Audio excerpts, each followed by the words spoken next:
Dear learners, এবার আসা যাক আরেকটি গাণিতিক সমস্যায়, ওই আগের নিয়মেরই অঙ্ক। সেখানে ভিত্তি হিসাবে দেওয়া আছে √3। তাহলে আমি আগে ইনপুট যে সংখ্যাটা দেওয়া আছে 81, সেই সংখ্যাটাকে আমি ভাঙব। 3 × 87 = 81, 3 নং 27, 3 তিরিখে 9, অর্থাৎ 81 পরিবর্তে আমরা লিখতে পারি 3^4। কিন্তু এইখানে আমরা একটা জিনিস লক্ষ্য করি, আমার ভিত্তি আছে √3, তাহলে এটাকেও আমাকে √3 লিখতে হবে, √3 ভিত্তি আকারেই আমাকে এটাকে নিতে হবে। তাহলে এটাকে যদি আমি 3টাকে যদি আমি √3 নেই, তার মানে কি ঘাত হিসেবে √3 মানে কিন্তু কার কিছুই না, √3 মানে 3-এর উপর হাফ।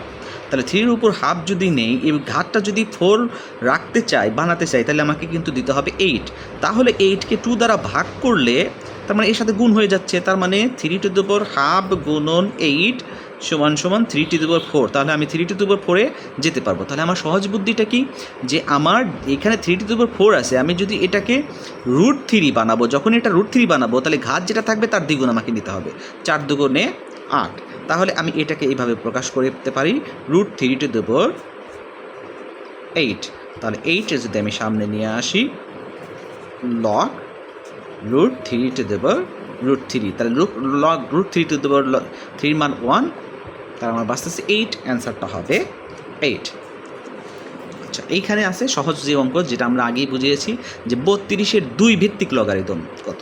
তাহলে লগারিদম 2 ভিত্তিক, যখনই আমি বলছি 2 ভিত্তিক, তখন লগের নিচে ভিত্তির জায়গায় বসে যাবে 2, এবং 32-এর, তাহলে এই জায়গায় ইনপুটের মান হবে 32।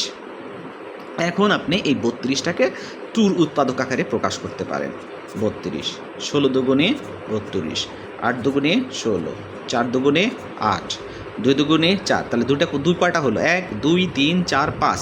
তাহলে 32 সমান আমি লিখতে পারি 2^5, অর্থাৎ 5টা 2-এর গুণন। তাহলে এটাকে আমি এইভাবে লিখি, log 2^, এই 32-এর পরিবর্তে কিন্তু আমি এখন লিখলাম হলো 2^5।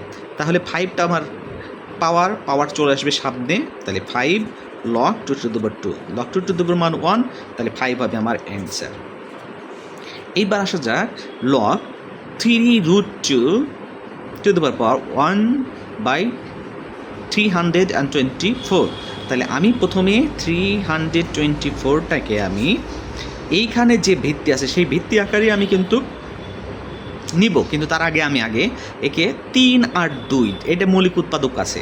এখন রুট আকারে থাকুক যেমন ওই আকারে থাকুক, তো আমাকে এই 2টা উৎপাদক ব্যবহার করেই এটাকে ভাঙতে হবে। তাহলে যেহেতু এটা জোড় সংখ্যা, আমি 2 দিয়ে ভাঙি, 16 দুগুণে 32, 2 দুগুণে 4, 162 দুগুণে 324, 2 দিয়ে ভাঙলে 8 দুগুণে 16, 2 1-কে 2। এখন 81 যেহেতু বিজোড়, এখন আমাকে ভাঙতে হবে 3-র উপর।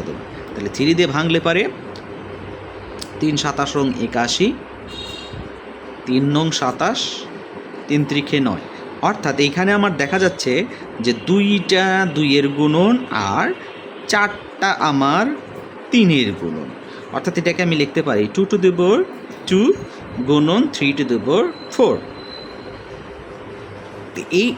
একে যখন আমি এটাকে প্রকাশ করব, এই সংখ্যাটাকে কিন্তু আমি 3√2 আকারে যদি আমি নিয়ে যেতে চাই, কারণ আমি এই সংখ্যাটাতে 324টাকে আমি 3√2 ঘাত আকারে আমি প্রকাশ যদি করতে চাই, তাহলে আমার সহজ বুদ্ধি যে 3-র উপর 4 আছে, আচ্ছা ওকে, তাহলে 3 নিলাম।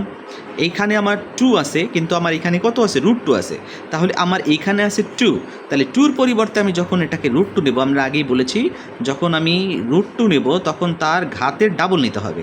তাহলে 3-র উপর ঘাত কত ছিল, 4, তাহলে এটা দিলাম 4, 3-র উপর 4, আর √2-র ঘাত ছিল 2, কিন্তু √2-র উপর এখন দিলাম কত, 4, তার মানে ডাবল হয়ে গেল। যেটাকে আমি আলাদা আলাদা করে যদি লিখি, তাহলে আমি এটাকে এইভাবেও লিখতে পারি যে √2^4 গুণন 3^4, তাহলে 3√2^4 হয়ে গেল। তাহলে এই সংখ্যাটাকে আমি লিখতে পারি log 3√2, আর 1/324কে এটাকে আমি লিখতে পারি 3√2^4। এখন আমরা জানি 1 থাকলে সেটা ইনভার্স হয়ে যায়, তার মানে log 3√2 ইনভার্স -4। তাহলে -4 ঘাত সেটা চলে আসবে সামনে। আর লগ 3√2 দুইবার পাওয়ার 3√2 দুইটা যেহেতু সেম, তাহলে এটার মান হয়ে যাবে 1। তাহলে আমার -4টা হলো অ্যান্সার।